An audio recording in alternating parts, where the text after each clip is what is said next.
Con todo eso, Jehová quiso quebrantarlo, sujetándole a padecimiento. Cuando haya puesto su vida en expiación por el pecado, verá linaje, vivirá por largos días, y la voluntad de Jehová será en su mano prosperada. Presentamos la lección número 5, calor extremo. Tópicos del estudio.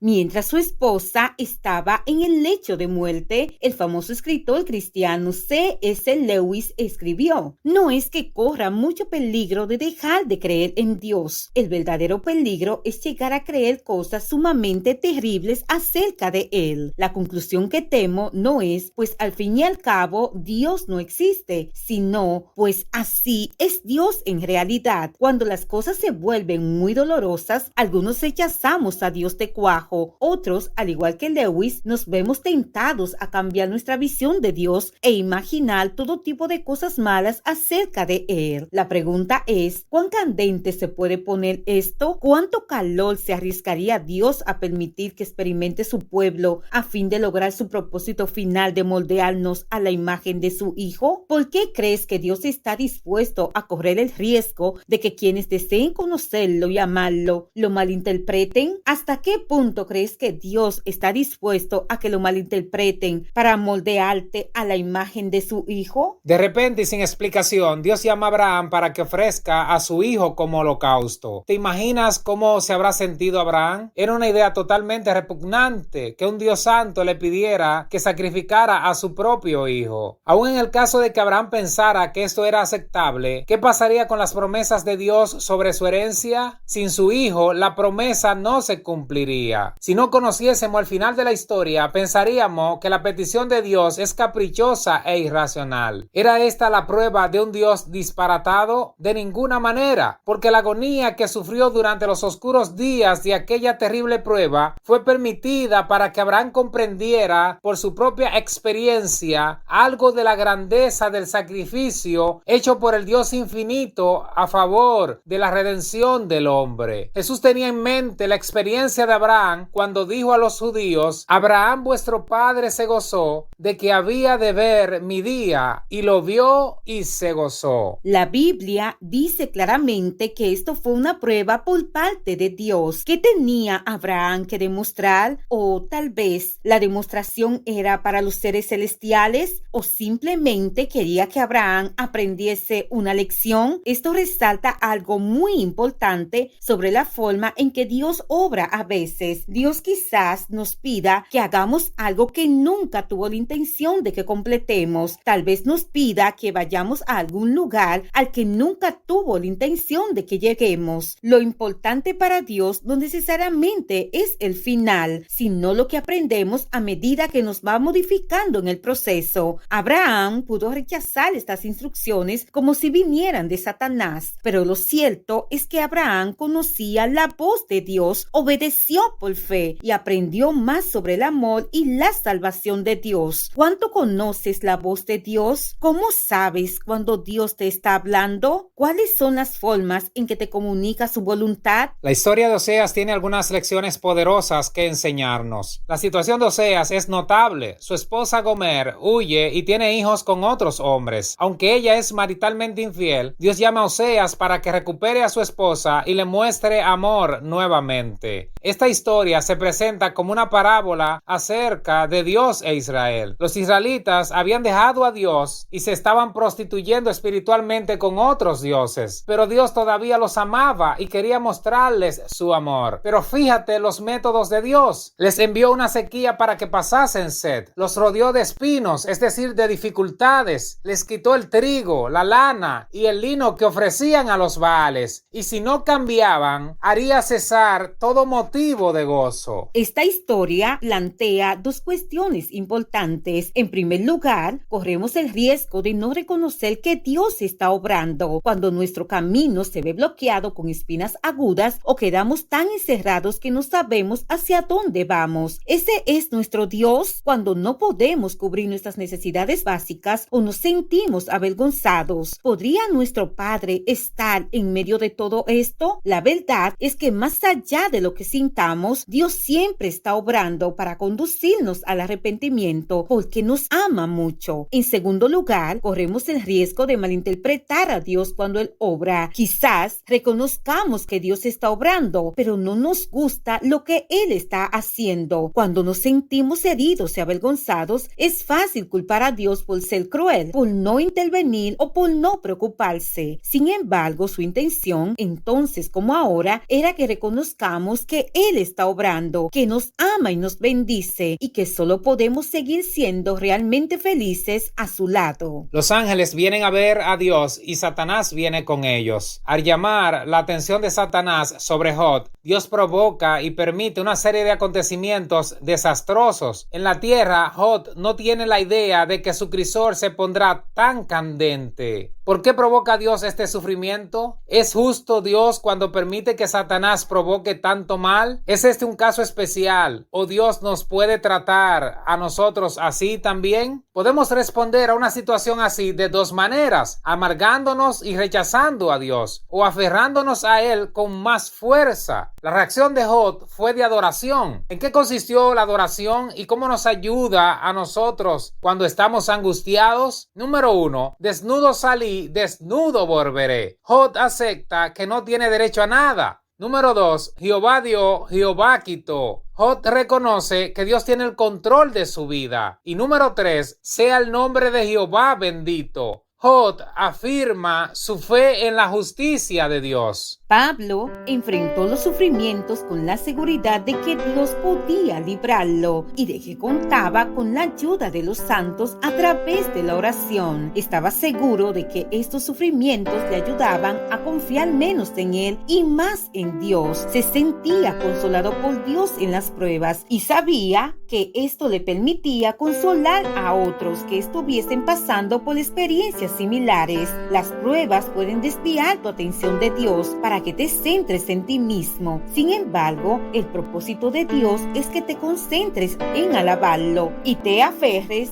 más a Él. Por medio de nosotros, Dios quiere atender a quienes están heridos. Esto significa que primero puede permitirnos experimentar el mismo tipo de heridas para que podamos ofrecer aliento, compasión y el consuelo de Dios, no desde la teoría, sino desde la experiencia. Este es un principio de la vida de Jesús. Pablo puso su vista en la proclamación del mensaje, fijó su atención en Dios, confió en la oración de los santos. Las pruebas del apóstol no son para sentir lástima, no son para caer en la autocompasión en medio de las luchas, son para confiar cuando estamos en lo hondo, sabiendo que nuestro Padre Celestial intervendrá para brindarnos su compasión y consuelo. Que Dios nos someta al calor extremo puede hacernos dudar de su carácter justo y amante, pero no debemos dudar de los motivos de Dios, aunque no los comprendamos, de su amor ni de su protección y cuidado.